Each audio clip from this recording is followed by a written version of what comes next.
ಭಾರತಕ್ಕೂ ಬಂದೇ ಬಿಡ್ತಾ ಭಯಾನಕ ಮಂಕಿ ಪಾಕ್ಸ್. ಅಷ್ಟಕ್ಕೂ ಏನಿದು ಮಂಕಿ ಪಾಕ್ಸ್? ಲಕ್ಷಣಗಳೇನು? ಚಿಕಿತ್ಸೆ ಹೇಗೆ? ಪೋಷಕರೇ ಮಕ್ಕಳ ರಕ್ಷಣೆ ಹೇಗೆ? ಏನೆಲ್ಲ ಎಚ್ಚರಿಕೆ ವಹಿಸಬೇಕು? ಅಯ್ಯೋ ಮಂಕಿ ಪಾಕ್ಸ್, ಬಿ ಅಲರ್ಟ್.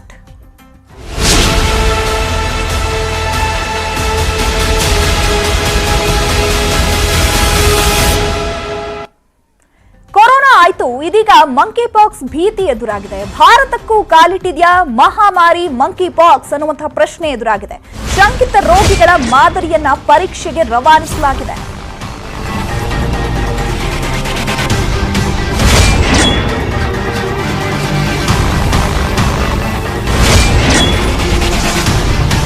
ಉತ್ತರ ಪ್ರದೇಶದ ಗಾಜಿಯಾಬಾದ್ನಲ್ಲಿ ಶಂಕಿತರು ಪತ್ತೆಯಾಗಿದ್ದಾರೆ. ಇಬ್ಬರು ಶಂಕಿತ ರೋಗಿಗಳ ರಕ್ತ ಮಾದರಿಯನ್ನ ಪರೀಕ್ಷೆಗೆ ರವಾನಿಸಲಾಗಿದೆ.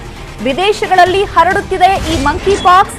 ಈಗ ಭಾರತಕ್ಕೂ ಕಾಲಿಡ್ತಾ ಅನ್ನುವಂತಹ ಆತಂಕ, ಭೀತಿ ಎದುರಾಗಿರುವಂತದ್ದು. ವಿದೇಶಗಳಲ್ಲಿ ಇದೀಗ ಮಂಕಿ ಪಾಕ್ಸ್ ಸಾಕಷ್ಟು ಪ್ರಕರಣಗಳು ಪತ್ತೆಯಾಗ್ತಾ ಇದೆ. ಈಗ ಉತ್ತರ ಪ್ರದೇಶದ ಗಾಜಿಯಾಬಾದ್ನಲ್ಲಿ ಶಂಕಿತರು ಪತ್ತೆಯಾಗಿದ್ದಾರೆ.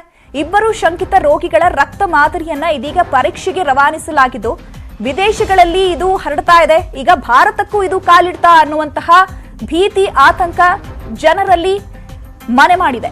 ಕೊರೋನಾ ಆಯ್ತು, ಇದೀಗ ಮಂಕಿ ಪಾಕ್ಸ್ ಭೀತಿ ಭಾರತಕ್ಕೂ ಕಾಲಿಟ್ಟಿದ್ಯಾ? ಹಾಗಿದ್ರೆ ಈ ಮಹಾಮಾರಿ ಮಂಕಿ ಪಾಕ್ಸ್ ಅನ್ನುವಂಥದ್ದು ಈಗ ಸಾಕಷ್ಟು ಆತಂಕಕ್ಕೆ ಕಾರಣವಾಗಿದೆ. ಈಗ ಏನಿದು ಮಂಕಿ ಪಾಕ್ಸ್? ಮಂಕಿ ಪಾಕ್ಸ್ ಅಪರೂಪದ ಒಂದು ಕಾಯಿಲೆ, ಈಗ ಕಾಣಿಸ್ಕೊಂಡಿರುವಂತಹ ಅಪರೂಪದ ಕಾಯಿಲೆ. ಈಗ ಸಿಡುಬಿಗಿಂತ ಕಡಿಮೆ ತೀವ್ರತೆಯನ್ನ ಈ ಮಂಕಿ ಪಾಕ್ಸ್ ಹೊಂದಿರುತ್ತೆ. ಪಶ್ಚಿಮ ಮಧ್ಯ ಆಫ್ರಿಕಾ ಮೂಲವನ್ನ ಹೊಂದಿರುತ್ತೆ. ಇದು ಮೇ ತಿಂಗಳಿನಿಂದ ಯುರೋಪ್ನಲ್ಲೂ ಈ ಲಕ್ಷಣಗಳು ಪತ್ತೆಯಾಗಿದೆ. ಹಾಗಿದ್ರೆ ವಿದೇಶಗಳಲ್ಲೂ ಈ ರೀತಿಯಾದ ಪ್ರಕರಣಗಳು ಬೆಳಕಿಗೆ ಬರ್ತಾ ಇದೆ. ಇದೀಗ ಅಮೆರಿಕಾದಲ್ಲಿ 21 ಪ್ರಕರಣಗಳು ಪತ್ತೆಯಾಗಿದೆ ಅನ್ನುವಂತಹ ಮಾಹಿತಿ ಲಭ್ಯವಾಗಿರುವಂತದ್ದು. ವಿಶ್ವದಾದ್ಯಂತ 700ಕ್ಕೂ ಹೆಚ್ಚು ಕೇಸ್ ಇದೀಗ ಪತ್ತೆಯಾಗಿದೆ ಮಂಕಿ ಪಾಕ್ಸ್. ಸ್ಪೇನ್ ಹಾಗೆ ಪೋರ್ಚುಗಲ್, ಕೆನಡಾದಲ್ಲಿ ಮಂಕಿ ಪಾಕ್ಸ್ ಪತ್ತೆಯಾಗಿದೆ. ಪಶ್ಚಿಮ ಮಧ್ಯ ಆಫ್ರಿಕಾ ಮೂಲದ್ದು. ಈಗ ಮಂಕಿ ಪಾಕ್ಸ್ ಅಂತಂದ್ರೆ ಏನು, ಯಾವೆಲ್ಲ ದೇಶಗಳಲ್ಲಿ ಇದು ಕಾಣಿಸ್ಕೊಳ್ತಾ ಇದೆ, ಹಾಗೆ ಮೇ ತಿಂಗಳಿನಿಂದ ಯುರೋಪ್ನಲ್ಲೂ ಲಕ್ಷಣಗಳು ಕಂಡು ಬರ್ತಾ ಇದೆ. ಮಂಕಿ ಪಾಕ್ಸ್ ಅನ್ನುವಂಥದ್ದು ಅಪರೂಪದ ಕಾಯಿಲೆ ಈಗ ಕಾಣಿಸಿಕೊಳ್ತಾ ಇದೆ. ಇದು ಮಂಕಿ ಪಾಕ್ಸ್ ಅನ್ನೋದು ಒಂದು ವೈರಸ್ ಅನ್ನುವಂತಹ ಮಾಹಿತಿ ಲಭ್ಯವಾಗಿರುವಂತದ್ದು. ಇನ್ನು ಮಂಕಿ ಪಾಕ್ಸ್ ಲಕ್ಷಣಗಳು ಯಾವ ರೀತಿ ಇರುತ್ತೆ? ಜ್ವರ, ಶೀತ, ತಲೆನೋವು ಕಾಣಿಸಿಕೊಳ್ಳುತ್ತೆ, ಸ್ನಾಯು ನೋವು, ಹಾಗೆ ಆಯಾಸ ಕೂಡ ಆಗುತ್ತೆ, ಟಯರ್ಡ್ ಆಗುತ್ತೆ ಇದರಿಂದ.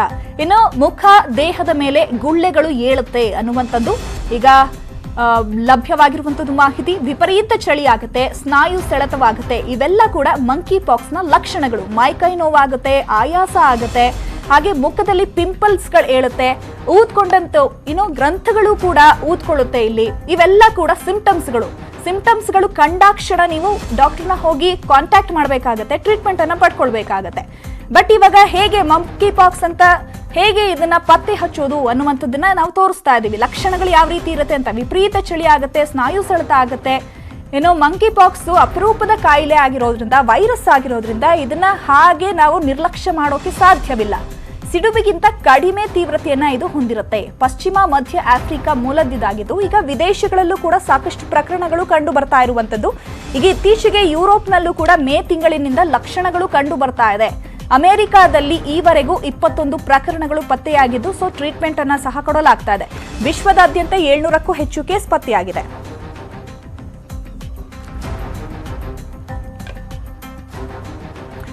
ಎಸಿ ಬಗ್ಗೆ ಸ್ವತಃ ಮಾತನಾಡೋದಕ್ಕೆ, ನಮ್ಮ ಜೊತೆಗೆ ಇನ್ಫಾರ್ಮೇಶನ್ ಕೊಡೋದಕ್ಕೆ, ಚರ್ಚೆಯನ್ನ ಮಾಡೋದಕ್ಕೆ ನೇರ ಸಂಪರ್ಕದಲ್ಲಿ ಜಾಯ್ನ್ ಆಗ್ತಾ ಇದ್ದಾರೆ ತಜ್ಞ ವೈದ್ಯ ಸುನಿಲ್ ಅವರು. Hello sir, very good morning. Good morning sir. ಇದೀಗ ಇಷ್ಟು ದಿನ ಕೊರೋನಾ ಆತಂಕ ಆಯಿತು, ಅದರ ಬೆನ್ನಲ್ಲೇ ಇದೀಗ ಮಂಕಿ ಪಾಕ್ಸ್ ಅನ್ನುವಂತಹ ಭೀತಿ. ಫಸ್ಟ್ ಆಫ್ ಆಲ್, ಈ ಮಂಕಿ ಪಾಕ್ಸ್ ಅಂತಂದ್ರೆ ಏನು, ಇದರ ಸಿಂಪ್ಟಮ್ಸ್ ಯಾವ ರೀತಿ ಇರುತ್ತೆ ಸರ್? ಮಂಕಿ ಪಾಕ್ಸ್ ಅದು ಒಂದು ವೈರಸ್ ಡಿಸೀಸ್. ಹೊಸದಾಗಿ ಅಂದ್ರೆ ಈಗ 1970ರಲ್ಲಿ ಇದು ಸೌತ್ ಆಫ್ರಿಕಾದಲ್ಲಿ ಪ್ರಥಮ ಬಾರಿ ಕಾಣಿಸ್ಕಂತು.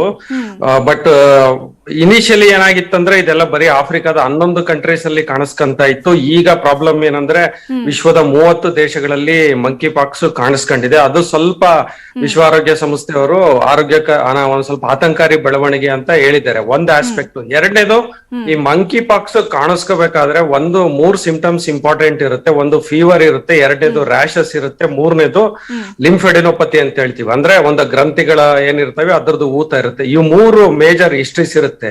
ಫೀವರ್ ಇರುತ್ತೆ, ರ್ಯಾಷಸ್ ಇರುತ್ತೆ, ಮತ್ತೆ ಗ್ರಂಥಿಗಳು ಊದ್ಕೊಂಡಿರುವಂತ ಒಂದು ಸಿಂಪ್ಟಮ್ಸ್ ಇರುತ್ತೆ. ಇದು ಹಳೇದೊಂದು ಸ್ಮಾಲ್ ಪಾಕ್ಸ್ ಅಂತ ಒಂದು ಕಾಯಿಲೆ ಇತ್ತು, ಆ ಒಂದು ಕಾಯಿಲೆಗೆ ಸ್ವಲ್ಪ ಸಿಮಿಲಾರಿಟಿ ಇದೆ ಅಂತ ಹೇಳ್ಪಡ್ತಾರೆ. But again smallpox compare ಮಾಡಿದ್ರೆ ಇದು ಒಂದು ಮೈನರ್ ಇಲ್ನೆಸ್ ಅಂತಾನೆ ಹೇಳ್ಬಹುದು ಇದು. ಸೊ ಹಾಗಾಗಿ ಫೀವರ್, ರ್ಯಾಷಸ್ ಮತ್ತೆ ಯಾರಿಗೆ ಗ್ರಂಥಿಗಳ ಊತ ಇರುತ್ತೆ ಅದನ್ನ ಅವರು ಸಮೀಪದ ಡಾಕ್ಟರ್ಗಳಲ್ಲಿ ಹೋಗಿ ಪರೀಕ್ಷೆ ಮಾಡಿಸ್ಕೋಬೇಕಾಗುತ್ತೆ. ಬಟ್ ಇದಕ್ಕೆ ಟ್ರಾವೆಲ್ ಹಿಸ್ಟ್ರಿ ಇರ್ಬೇಕಾಗುತ್ತೆ, ಅಥವಾ ಹಿಸ್ಟ್ರಿ ಆಫ್ ಕ್ಲೋಸ್ ಕಾಂಟ್ಯಾಕ್ಟ್ಸ್, ಅಂದ್ರೆ ಯಾವ್ದಾರ ಬೇರೆ ದೇಶಕ್ಕೆ ಹೋಗಿ ಬಂದಿರೋಂತ ಒಂದು ಹಿಸ್ಟ್ರಿ ಇರ್ಬೇಕು. ಇಲ್ಲಾಂದ್ರೆ ಕಾಯಿಲೆ ಬಂದಿರೋಂತ ಯಾವ್ದಾರ ಒಂದು ವ್ಯಕ್ತಿಗಳಿಗೆ ಒಂದು ಕ್ಲೋಸ್ ಕಾಂಟ್ಯಾಕ್ಟ್ ಅಲ್ಲಿ ಇದ್ರೆ ಅದು ಅಂತ ವ್ಯಕ್ತಿಗೆ ಒಂದು ಟೆಸ್ಟ್ ಗಳು ಮಾಡಿಸ್ಬೇಕಾಗುತ್ತೆ, ಸ್ಯಾಂಪ್ಲಿಂಗ್ ನ ಕಳಿಸ್ಬೇಕಾಗುತ್ತೆ. ಈಗ ಇದುವರೆಗೂ ಇದು ಭಾರತ ದೇಶದಲ್ಲಿ ರಿಪೋರ್ಟ್ ಆಗಿಲ್ಲ ಈ ಕೇಸು. ಬಟ್ ಉತ್ತರ ಪ್ರದೇಶದ ಗಾಜಿಯಾಬಾದ್ ಅಲ್ಲಿ 5 ವರ್ಷದ ಒಂದು ಹುಡುಗಿಗೆ ಏನಿದೆ ಅದು ಒಂದು ಈ ರೋಗ ಲಕ್ಷಣಗಳು ಕಾಣಿಸ್ಕೊಂಡಿರೋದ್ರಿಂದ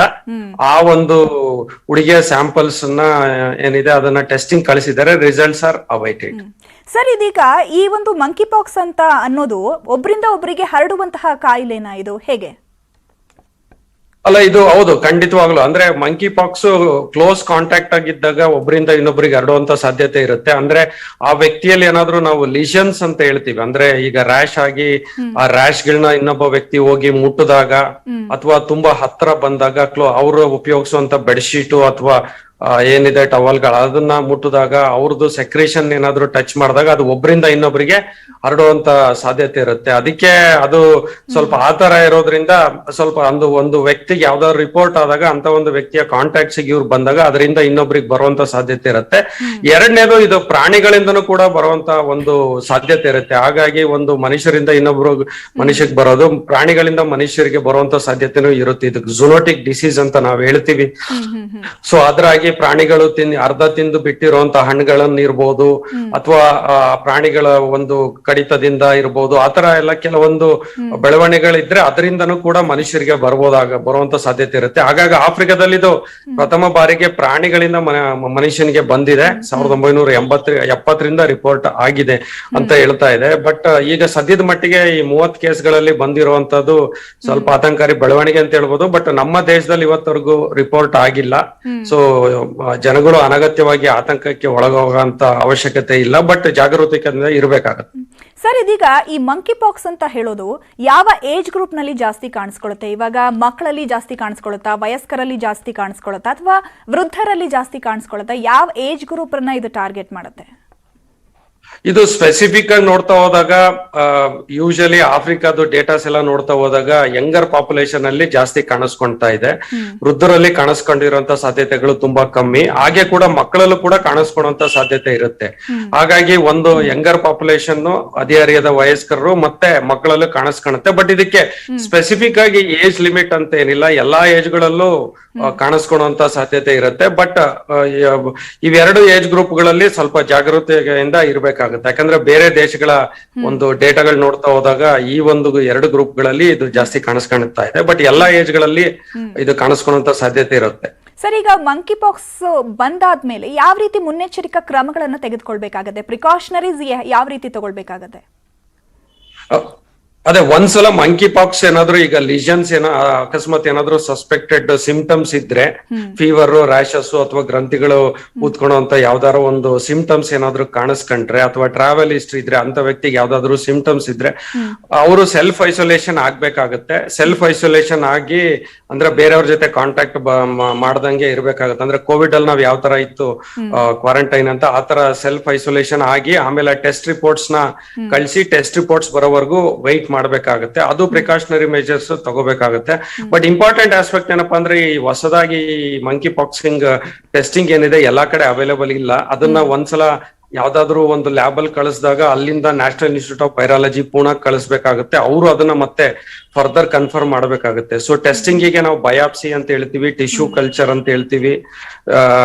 ಆಮೇಲೆ ಸೊ ಅದೆಲ್ಲ ಸ್ಯಾಂಪಲ್ಸ್ ನ ಅಲ್ಲಿಗೆ ಕಳಿಸ್ಬೇಕಾಗತ್ತೆ. ಕಳಿಸಿದಾಗ ಅವ್ರು ಅದನ್ನ ಟೆಸ್ಟ್ ಮಾಡಿ ವೈರಸ್ ಇದೆಯಾ ಇಲ್ಲ ಅಂತ ನೋಡಿ ರಿಪೋರ್ಟ್ ಕೊಡುವಂತ ಸಾಧ್ಯತೆ ಇದೆ. ಸರ್, ಇದೀಗ ಮಂಕಿ ಪಾಕ್ಸ್ ಬಂದ್ಮೇಲೆ ಈಗ ದೇಹದ ಮೇಲೆ ಅಥವಾ ಮುಖದ ಮೇಲೆ ಸಾಕಷ್ಟು ಗುಳ್ಳೆಗಳು ಏಳುತ್ತೆ. ಇವಾಗ ಅದು ಬಂದ ಮೇಲೆ ಅಥವಾ ಕ್ಯೂರ್ ಆದ್ಮೇಲೆ ಆ ಗುಳ್ಳೆಗಳು ಮಾರ್ಕ್ ಆಗಿ ಉಳಿಯುತ್ತಾ ಅಥವಾ ಕಂಪ್ಲೀಟ್ ಆಗಿ ಅದು ವಾಸಿ ಆಗತ್ತಾ? ಯಾವ ರೀತಿ ಟ್ರೀಟ್ಮೆಂಟ್ ಅನ್ನ ಕೊಡ್ತಾರೆ ಇದಕ್ಕೆ? ಇದು ಆಕ್ಚುಲಿ ಈ ಒಂದು ಮಂಕಿ ಪಾಕ್ಸ್ ನ ರ್ಯಾಶಸ್ ನೋಡ್ತಾ ಹೋದಾಗ ಯೂಶಲಿ ಇದು ಟ್ರೆಂಡ್ ಹೆಂಗಿದೆ ಅಂದ್ರೆ ಫೇಸ್ ಗಳಲ್ಲಿ ಶುರು ಆಗುತ್ತೆ. ಫಸ್ಟ್ ಮುಖದ ಭಾಗದಲ್ಲಿ ಒಂಥರ ಗುಳ್ಳೆಗಳು ಸ್ಟಾರ್ಟ್ ಆಗ್ತಾ ಹೋಗುತ್ತೆ, ರ್ಯಾಶಸ್ ಬರುತ್ತೆ. ಸೊ ಆ ನಂತರ ಇದು ಒಂದು ದೇಹದ ಎಲ್ಲಾ ಭಾಗಗಳಿಗೆ ಸ್ಪ್ರೆಡ್ ಆಗ್ತಾ ಹೋಗುತ್ತೆ. ಪರ್ಟಿಕ್ಯುಲರ್ಲಿ ಅಂಗೈ ಮತ್ತೆ ಅಂಗಾಲುಗಳಿಗೆ ಕೂಡ ಸ್ಪ್ರೆಡ್ ಆಗುವಂತ ಸಾಧ್ಯತೆ ಇರುತ್ತೆ. ಹಾಗಾಗಿ ಒಂದ್ಸಲ ದೇಹದಲ್ಲಿ ಮುಖದ ಮೇಲೆ ಕಾಣಿಸ್ಕೊಂಡ್ಮೇಲೆ ಅದರಿಂದ ದೇಹದ ಹಲವಾರು ಭಾಗಗಳು ಅಂಗೈ ಮತ್ತೆ ಅಂಗಾಲಿ ಎಲ್ಲಾ ಕಡೆ ಕಾಣಿಸ್ಕೊಂತಾ ಹೋಗುತ್ತೆ. ಒಂದು ಇದು ಏನಂದ್ರೆ ಇದು ಸೆಲ್ಫ್ ಲಿಮಿಟಿಂಗ್ ಡಿಸೀಸ್ ಅಂತೀವಿ. ಇದು 2 ರಿಂದ 4 ವಾರಗಳ ಕಾಲ ಇರುತ್ತೆ. ಆಮೇಲೆ ಟ್ರೀಟ್ಮೆಂಟ್ ತಗೊಂಡಾಗ ಬಹಳಷ್ಟು ಮಟ್ಟಿಗೆ ರ್ಯಾಶಸ್ ಗಳು ಹೋಗುತ್ತೆ. ಬಟ್ ರ್ಯಾಶಸ್ ಗಳು ಕಂಪ್ಲೀಟ್ ಆಗಿ ಕೆಲವೊಂದು ಮೇಜರ್ ಏನಾದ್ರು ರ್ಯಾಶಸ್ ಇದ್ದು ಆತರ ಏನಾದ್ರು ಇದ್ರೆ ಸಣ್ಣ ಪುಟ್ಟ ಕಲೆಗಳು ಉಳಿಬಹುದು. But majority of the places ಅಲ್ಲಿ ರ್ಯಾಶಸ್ ಎಲ್ಲ ವಾಸಿ ಆಗುತ್ತೆ. ಸರ್, ಇದೀಗ ಮಂಕಿ ಪಾಕ್ಸ್ ಅಂತ ಹೇಳೋದು ಒಂದು ರೀತಿಯಾದಂತಹ ಹೊಸ ವೈರಸ್ ಆಗಿರೋದ್ರಿಂದ ಇದಕ್ಕೆ ಪ್ರತ್ಯೇಕವಾದಂತಹ ಮೆಡಿಸಿನ್ಸ್ ಏನಾದ್ರೂ ಈಗ ಲಭ್ಯ ಇದೆಯಾ? ಇಲ್ಲ, ಇದು ಮಂಕಿ ಪಾಕ್ಸ್ ವೈರಸ್ ಡಿಸೀಸ್ಗೆ ಸ್ಪೆಸಿಫಿಕ್ ಡ್ರಗ್ಸ್ ಅಂತ ಏನಿಲ್ಲ.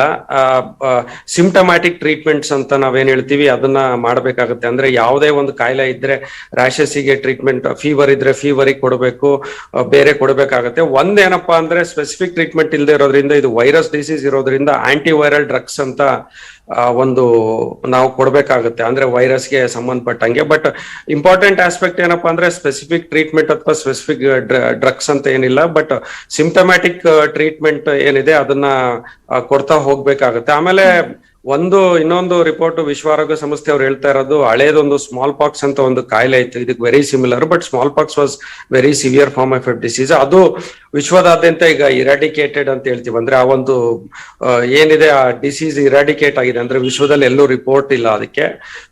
ಸೊ ಆ ಒಂದು ವ್ಯಾಕ್ಸಿನ್, ಸ್ಮಾಲ್ ಪಾಕ್ಸ್ ಗೆ ಒಂದು ವ್ಯಾಕ್ಸಿನ್ ಕೊಡ್ತಾ ಇದ್ರು. ಆ ವ್ಯಾಕ್ಸಿನ್ ಕೊಟ್ರೆ ಅದು 85% ಪ್ರೊಟೆಕ್ಷನ್ ಸಿಗುತ್ತೆ ಅದರಿಂದ ಅಂತ ಒಂದು ಅಂದಾಜು ಮಾಡಲಾಗಿದೆ. ಅದಕ್ಕೆ ಸ್ಪೆಸಿಫಿಕ್ ವ್ಯಾಕ್ಸಿನ್ ಅಂದ್ರೆ ಸ್ಮಾಲ್ ಪಾಕ್ ವ್ಯಾಕ್ಸಿನ್ ಕೊಡಬೇಕು. 85% ಎಫಿಕಸಿ ಇದೆ. ಟ್ರೀಟ್ಮೆಂಟ್ ಅಂದ್ರೆ ಸ್ಪೆಸಿಫಿಕ್ ಟ್ರೀಟ್ಮೆಂಟ್ ಇಲ್ಲ, ಬಟ್ ಆಂಟಿವೈರಲ್ ಸಿಂಪ್ಟಮ್ಯಾಟಿಕ್ ಟ್ರೀಟ್ಮೆಂಟ್ ಕೊಡಬೇಕಾಗುತ್ತೆ.